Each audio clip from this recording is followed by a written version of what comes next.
जय जगन्नाथ। आज आम ताल बरा प्रस्तुत करवा। समस्ते तो चाउल चूनार ताल बरा खाऊं, किंतु आज आम नुआ गोटे स्टाइल रे करवा। चलतु देखा सही सामग्री गुड़ी किसी मैदा नहीं, किसी सुजी नहीं, किसी नड़िया कूड़ा नहीं, किसी चीनी नहीं, किसी पान मोहरी नहीं, आउ आगुरु ताल पूरी किसी नहीं। मु जो सामग्री आपण मानक जोटा देखौली सेटा मु अध घंटे पे मिक्स करिकी ताकू रखी देइथिला। से सामग्री सब अध घंटे पे प्रस्तुत होइकी रही। चलतु एबे ताल बरा प्रस्तुत करवा। आसतु प्रथम आम गैस टी ऑन करदे गोटे कढ़ईटे बसैदे। तापर आम रिफाइन तेल देइदिया।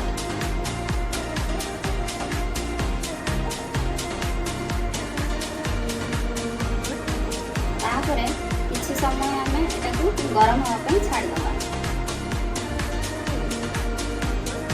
तमाम तेल गरम हो सारा। एबे आम गोटे गोटे करके एमती आकार रे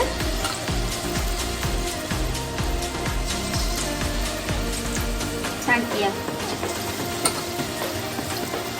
आम तो सब बेले चाउलर खाऊ, किंतु एटा गोटे है सुजी मैदा रो गोटे नुआ कराई। देखा आपण मानक केमिति लगुच।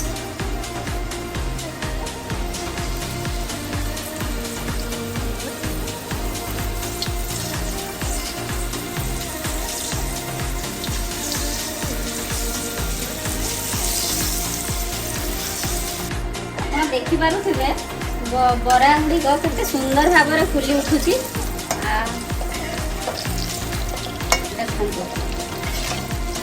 आपड़ ये करिकी थरे खाइकी आमको निश्चित जनातु। बर्तमान बरा गुड़िक हो गला। तबे आम खोलीदबा।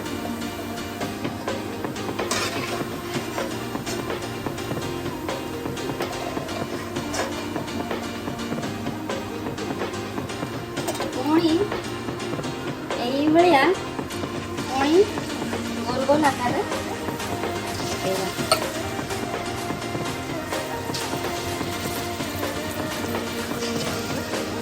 देखिपे सुजी और मैदार ताल बरा केते सुंदर भाव में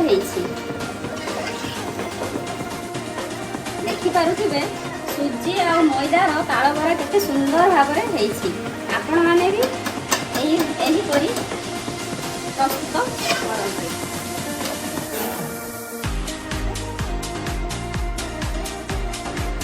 देखिपे मैदा सुजीर ताल बरा प्रस्तुत हो सारी।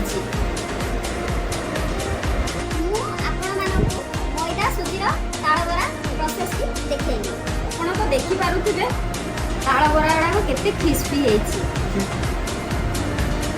यहीपरी भाव में सुजी मैदार ताल बरा प्रस्तुत करंतु।